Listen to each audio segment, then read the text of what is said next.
Right then, guys, let's make some predictions for 2022. We're going to take a look at some of the transfers that could be made. Have a look at England's chances. Why not? Why not? It's a World Cup year and a breakthrough player as well. And then a surprise package. Nubaid, when I think surprise package, I think of you. Let's talk transfers. Who do you think? What are going to be the biggest transfers when it comes to 2022? I think it's a market for strikers, isn't it? Every team wants a striker. I think it's time Haaland and Mbappe made moves. It's difficult, really difficult to judge where they might go. I'll go with Mbappe first. I think that's the obvious one. I think Mbappe goes to Madrid, and that is like I don't know how long he stays there, but I think we'll see him there for a long, long time. I think it'll be a lot of money as well. And then I think PSG will suddenly become very activated in the market. I just wonder if Mbappe is the right man for Madrid right now, because I think Benzema and Vinicius got a beautiful duo working, and you throw in Mbappe, and I just think, like Vinicius has done so well off that left side.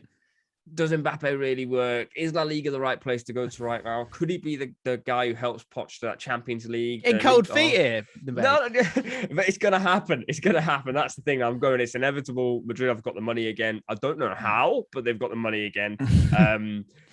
Apparently grows on trees. And then Haaland, a lot of people feel like he's going to Madrid, but that for the life of me makes no sense. Haaland and Mbappe at Madrid, like, A, how much money have they got? And B, them two can't survive in the same system. It just does not work.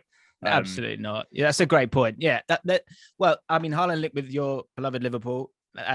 Also, I saw something about Dortmund are going to put together a package to try and keep Haaland. That would be a surprise package if they're ever going to keep him at Dortmund. I cannot see that happening in any way. And you're right, when it comes to strikers, it's going to be the year of the striker moving, really, because you've got, of course, Harry Kane, who's a big part of all of this. Where's he going to move? Is it going to be to a Premier League club? Will it be abroad? Will that be affected by the ripple effect of Mbappe and Haaland and all these other strikers? Vlahovic as well, linked with every team at the moment, and he's flying in Serie A. So many options there. I'm going to go a touch rogue here. I'll have a look at some players that are maybe not at those top teams just yet, but of course, the bids are on their way. I think it's a huge year for Rafinha and for Declan Rice. Both have been so influential for their teams. Leeds, of course, struggling massively right now, but I still believe that Rafinha is an elite player and should be going to one of the top teams in the Premier League or elsewhere. I know Bayern Munich are looking at him as well. And then Declan Rice, I think he's another player that, say, Man United, I know Chelsea have looked at him, Man City have looked at him. He's perfect for a lot of those guys. He'd be a great player for them, and he's really come on leaps and bounds. So I'm intrigued to see how much these two go for. Let us know in the comments below who you think, how much you think these two would go for. Let's move on to England, Nubaid. England's chances in the World Cup, and then maybe a breakthrough name for England and that England squad.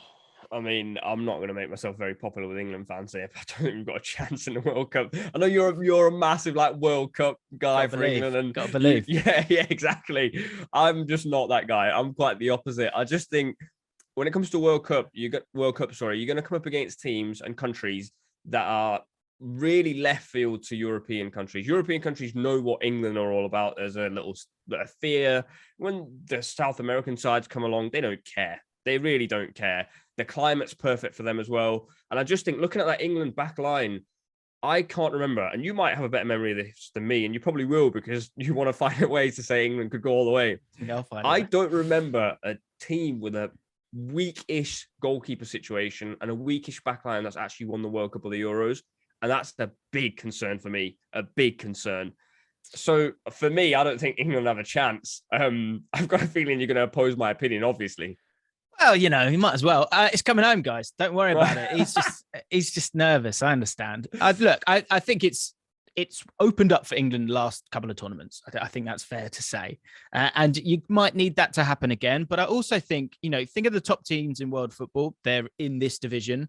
And there's a lot of English players in those teams. So I think there's no reason why this team can't continue to build. I get what you're saying in terms of the back line. Maguire's having a nightmare season. People get nervous about Pickford at times. And in terms of my breakthrough player, that's maybe one area. Now, I think Pickford's actually had a really, really good 2021. But I feel like Ramsdale's just got this, I don't know, he's got this vibe about him and his personality. I think his distribution puts him above Pope, who's probably the best goalkeeper out of the three.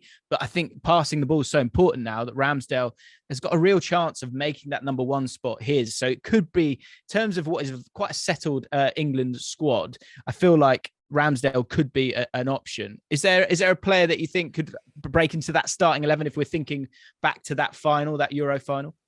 Honestly, the same thing for me. The vibe is there with Jude Bellingham. I don't know why. I've just got this feeling about him. Anytime I hear him talk, I just think you are not the age you are. You sound like a 25-year-old footballer who's played 1,000 games. I think that area for England, as much as I love Jordan Henderson, as much as I love Declan Rice, this kid can dominate a midfield on his own. Box to box, so good at progressing the ball, which I think is really key for England. I didn't think we did that very well in the last tournament. I thought we were a little bit slow in possession. Whereas I think with this guy, he can get it up the pitch quick. And if we're talking about how weak we are defensively, eventually we are going to have to play attacking football. So eventually you've got to unlock the Jude. And then I think then we're in business. I think if we do that, then we're absolutely in business. Aside from England, which I actually regard would be a surprise package if England go and win the World Cup. I'm going to put it out there. Surprise packages everywhere. Yeah. Another surprise package for me anyway. I think the big surprise package this season is going to be Ajax in the Champions League. I think they're going to go all the way, you know. I've got a weird feeling in my belly. I'm going to go out there. I believe they'll beat Benfica easily. And I think they've got this little recipe that's really working for them with Haller up front, who's really loving this underdog tag. I don't think anybody would want to come up against Ajax. Have you got... I know you're going to go left field. I've got that feeling. You know that little spidey sense I get when you're about to say something crazy? I like to offer some insight, something a little bit different. I'm going to go dip into the Championship. I would love to say QPR, but we recently played a team called Bournemouth. If you've not heard of them, look them up, because I think... having seen them play, and I went and chatted with Scott Parker recently as well. He's elite when it comes to that winning mentality. You know, some people are just like, they are captains and they are managers and they are switched on people, and he's all of those.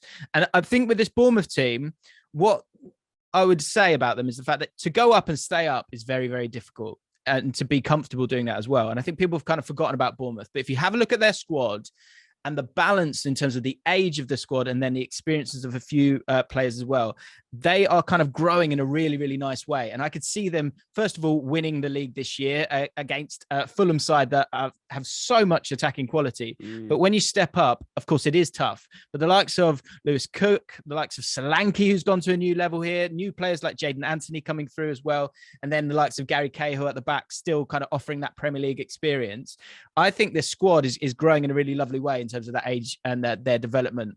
And going into the Premier League next year, if they do go up, I think they'll be absolutely fine, because what we've seen, I think, with some of the teams this year is like Watford have got a lot going forward and then struggle defensively. Brentford haven't got a lot going forward, but are quite solid defensively. No one's kind of got a nice mix of both. I feel like Bournemouth might just have that. That for me is a wild shout, because I think one of the hardest things, like you said, is coming to the Premier League and surviving. And we've seen Norwich, who are the best team in the Championship by a country mile every single year, come to the Premier League, and they're by far the worst team in the Premier League.